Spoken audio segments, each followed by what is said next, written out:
இன்றே டவுன்லோட் செய்து உங்கள் ஃபேவரட் ஷோக்களை என்ஜாய் பண்ணுங்க. மேடம் என்ன மன்னிச்சிருங்க மேடம், நான் ஏதோ சரக்கு அடிச்சுட்டு வாய்க்கு வந்து ஃபுல்லாக உளறிட்டேன் மேடம். மேடம் மன்னிச்சிருங்க மேடம். மேடம் வெயிட்டே பண்ணல மேடம், அது நான் பேசல மேடம், இன்னும் சரக்கு தான் அப்படி.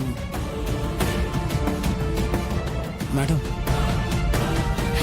நீங்க எதுவும் தப்பா பேசலையே, எல்லாம் கரெக்டா தான் பேசியிருக்கீங்க.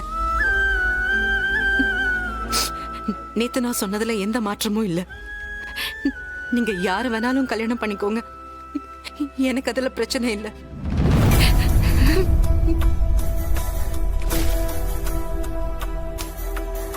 என்னக்கா பேசிக்கிட்டு இருந்த? ஒண்ணும் இல்ல. மாமா கிட்ட தானே பேசிக்கிட்டு இருந்த? இனிமே அவரை மாமான்னு கூப்பிடாத. ஏன் கூப்பிடக்கூடாது? நீ ஒரு நிமிஷத்துல எல்லாத்தையும் தூக்கி வீசிடலாம். என்னால அப்படி இருக்க முடியாதுக்கா. எனக்கு எப்பவுமே அவர் மாமா தான், எப்பவும் எனக்கு அவர் முக்கியம்தான். நான் எல்லாத்தையும் கேட்டுக்கிட்டு தான் இருந்தேன். மாமா எவ்வளவு ரிஸ்க் எடுத்து உன்னை கல்யாணம் பண்ணிக்கிட்டாரு, உனக்கு எப்படி எல்லாம் பாத்துக்கிட்டாரு. உனக்காக அவருக்கு எத்தனை நாள் வெயிட் பண்ணாரு.